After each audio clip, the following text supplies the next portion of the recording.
Hello everyone, welcome to VJ's World.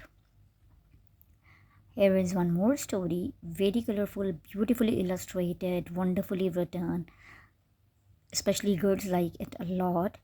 The story name is Cinderella, the girl's most favorite story, even I like it very much.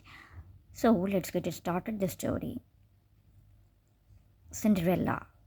Cinderella lives with her stepmother and two bad and ugly stepsisters. She has to work all day while her sisters do nothing but play and try on new dresses and shoes.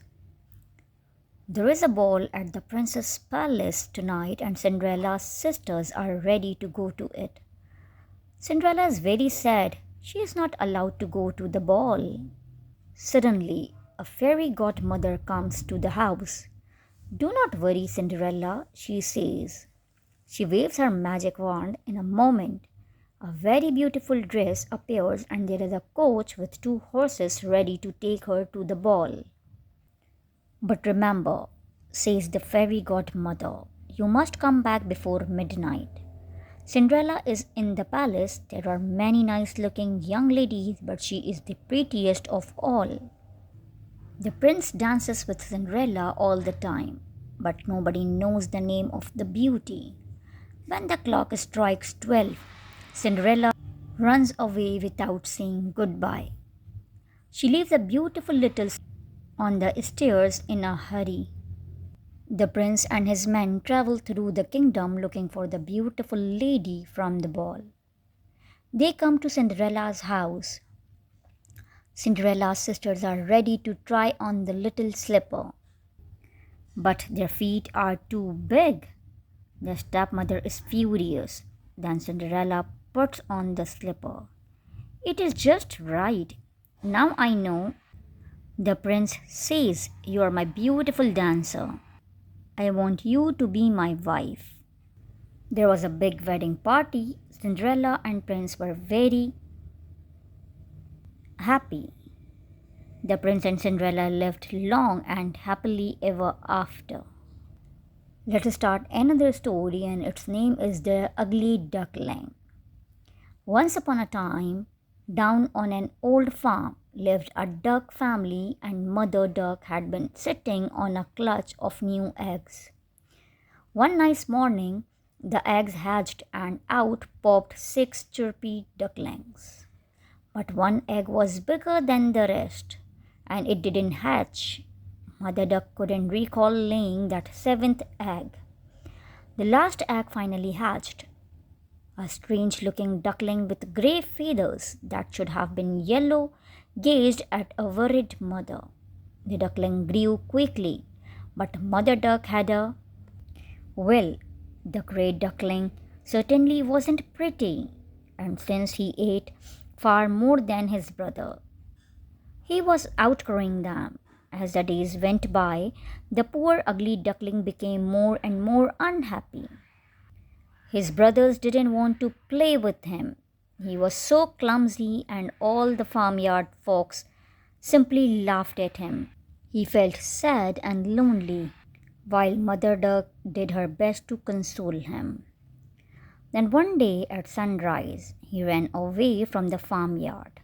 He stopped at a pond and began to question all the other birds. Do you know of any ducklings with grey feathers like mine? But everyone shook their heads in scorn.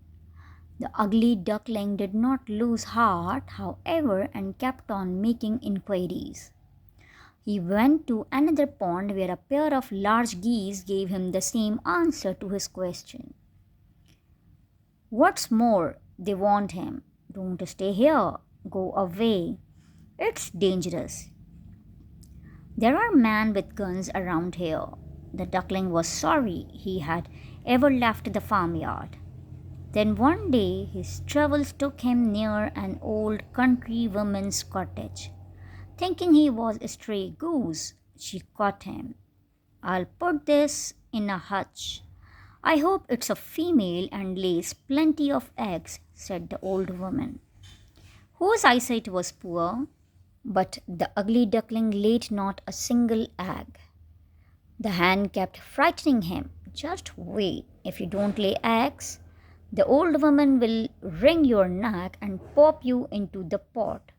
And the cat chipped in. Hee hee. I hope the woman cooks you. Then I can gnaw at your bones. The poor ugly duckling was so scared that he lost his appetite, though the old woman kept stuffing him with food and grumbling. If you won't lay eggs, at least hurry up and get plump. Oh dear me, moaned the now terrified duckling. I'll die of fright first, and I did so hope someone would love me. Then one night, finding the hutch door ajar, he escaped. Once again he was all alone. He fled as far away as he could, and at dawn he found himself in a thick bed of reeds. If nobody wants me, I'll hide here forever. There was plenty of food, and the duckling began to feel a little happier, though he was lonely. One day at sunrise, he saw a flight of beautiful birds winging overhead. White with long slender necks, yellow beaks and large wings, they were migrating south. Winter came, and the water in the reed bed froze. The poor duckling left home to seek food in the snow. He dropped exhausted to the ground, but a farmer found him and put him in his big jacket pocket. I will take him home to my children. They look after him. Poor thing, he is frozen. The duckling was showered with kindly care at the farmer's house. In this way, the ugly duckling was able to survive the bitterly cold winter. However, by springtime he had grown so big that the farmer decided, I'll set him free by the pond. That was when the duckling saw himself mirrored in the water. Goodness, how I have changed! I hardly recognize myself.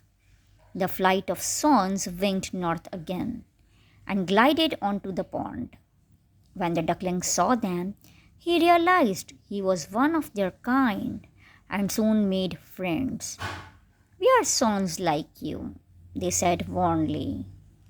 Where have you been hiding? It's a long story, replied the young swan, still astounded.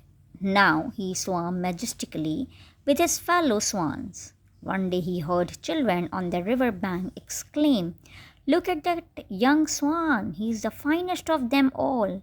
And he almost burst with happiness. So here this story ends. Here we have the third story, Hansel and Gretel. Once upon a time, a very poor woodcutter lived in a tiny cottage in the forest with his two children, Hansel and Gretel. His second wife often ill-treated the children and was forever nagging the woodcutter. There is not enough food in the house for us all. There are too many mouths to feed. We must get rid of two brats, she declared, and she kept on trying to persuade her husband to abandon his children in the forest. Take them miles from home, so far that they can never find their way back. Maybe someone will find them and give them a home. The woodcutter led the children out into the forest while a lame excuse the woodcutter left his two children by themselves. When night fell, they saw to their horror that all the crumbs had gone. When he glimpsed frightening shadows and evil eyes around them in the darkness. All night the two children huddled together for warmth at the foot of a large tree. When dawn broke, they started to wander about the forest seeking a path. But all hope soon faded. They were well and truly lost. On they walked and walked till suddenly they came upon a strange chocolate cottage in the middle of a glade. Putting another piece of wall in her mouth, starving but delighted, the children began to eat pieces of candy broken off the cottage. An old woman peering out with a crafty look. Come in, you have nothing to fear, went on the old woman. Unluckily for Hansel and Gretel, however, the sugar candy cottage belonged to an old witch, her trap for catching unwary victims. The two children had come to a really nasty place. "You're nothing but a skin and bones," said the witch, locking Hansel into a cage. "I shall fatten you up and eat you." "Let me feel your finger," said the witch to Hansel every day to check if he was getting any fatter. Now Gretel had brought her brother a chicken bone, and when the witch went to touch his finger, the Hansel held out the bone. "We're still much too thin," she complained. "When will you become plump?" One day the witch grew tired of waiting. "You can do the housework," she told Gretel grumbly. "Then I'll make a meal of you too." As luck would have it, the witch had very bad eyesight, and when Gretel smeared butter on her glasses, she could see even less. "Light the oven," she told Gretel. "We are going to have a tasty roasted boy today." A little later, hungry and impatient, she went on. "Run and see if the oven is hot enough," Gretel returned, whimpering. "I can't tell if it is hot enough or not." Angrily, the witch screamed at the little girl. "Useless child! All right, I'll see for myself." But when the witch bent down to peer inside the oven and check the heat, Gretel gave her a tremendous push and slammed the oven door shut. The witch had come to a fit and proper end. Gretel ran to set her brother and free, and they made quite sure that the oven door was tightly shut behind the witch. "The witch is now burned to a cinder," said Hansel. "So we'll take this treasure with us."